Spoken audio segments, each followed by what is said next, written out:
పుట్ట షాదీ ముబారక్ కళ్యాణ లక్ష్మిలో ఈ రోజు ₹1,00,000 వస్తున్నాయి. ఈ నెల అయితే 1,00,000, వచ్చే నెల మీరు తీసుకుంటే 1,00,000తో పాటు తులం బంగారం ఆడబిడ్డలకే ఇచ్చి తెలంగాణలో ఉండే పెళ్లయ్యే ప్రతి ఆడబిడ్డకు తులం బంగారం ఇవ్వడం ద్వారా ఈ తెలంగాణను బంగారు తెలంగాణ చేసే బాధ్యత కాంగ్రెస్ పార్టీ తీసుకుంటుంది. ఆడవిళ్ళ పెళ్లి ఇప్పుడు చేస్తే 1,00,000నే వస్తాయి, మల్ల నెల చేస్తే 1,00,000తో పాటు తులం బంగారం వస్తుంది అన్నాడు. మల్ల నెల పోయి 4 నెలల వచ్చిన ఆశ్చర్య వాళ్ళకన్నా మీ ఊళ్ళో తులం బంగారం ఒక్కరికన్నా. ఇది మోసం చేసుడు కాదా? వీళ్ళకి బుద్ధి చెప్పొద్దా మనం? కేసీఆర్ ఉండగా 1,00,000 ఇస్తా అంటే బరాబర్ చెక్కు చెల్ల చేతిలో పెట్టిండు. వీడి 1,00,000 పోయింది, నా తులం బంగారం పోయింది.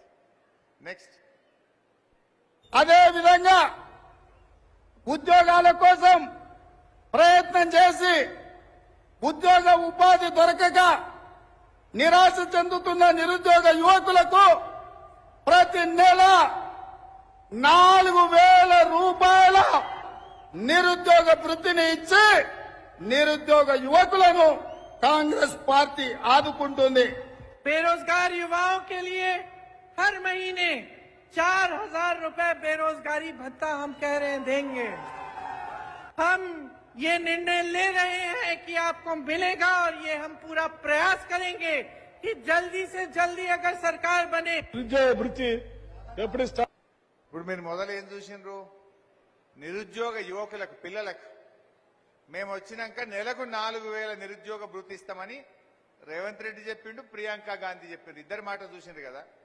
నేను అసెంబ్లీలో అడిగిన, ఏమైనా నువ్వు 4,000 ఇస్తానంటే గెలిచినవు, అదే విధంగా సమావేశాలు అడిగితే గట్టిగా పట్టుకో ఉద్యోగాల కోసం 4,000 ఇస్తానని ప్రయత్నం చేసి మరి ఉద్యోగ ఉపాధి దొరకక అసెంబ్లీలో అడిగిన నిరాశ చెందుతున్న నిరుద్యోగ యువకులకు ప్రతి నెల నిరుద్యోగ భృతి ఇస్తామని ఎక్కడ చెప్పలే. అదే విధంగా చెప్పలే, యాడ చెప్పలేదు. ఉద్యోగాల కోసం जल्दी से जल्दी अगर सरकार बने ఎప్పుడు ఇస్తారని అడుగుతున్నాడు మిత్రుడు. ఇక అసెంబ్లీలో ఎట్లా ఎగబెట్టిండో ఒక్కసారి అది కూడా చూడండి.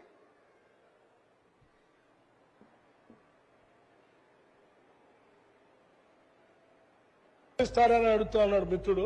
మేము నిరుద్యోగ భృతి 6 గ్యారంటీల్లో గానీ మేము దీంట్లో గానీ మేము చెప్పలేము. మేము ఉద్యోగాలు ఇస్తామని చెప్పాం. మీరు మళ్ళీ ఒకసారి కావాలంటే వెరిఫై చేసుకొని మాట్లాడండి.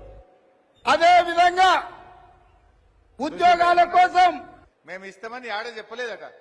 ఇక ఇంతకంటే సాక్ష్యం ఏం కావాలి? ఇది చీటింగ్ కాదా? ఇది పోలీస్ స్టేషన్ లో వీళ్ళ మీద చీటింగ్ కేసు పెట్టాలి. వీళ్ళ మీద ఎన్నికల ముందు ఒక మాట, ఎన్నికలైన తర్వాత ఇయ్యలేదు అని నిండు అసెంబ్లీలోనే అబద్దాలు ఆడినటువంటి పార్టీ ఈరోజు కాంగ్రెస్ పార్టీ.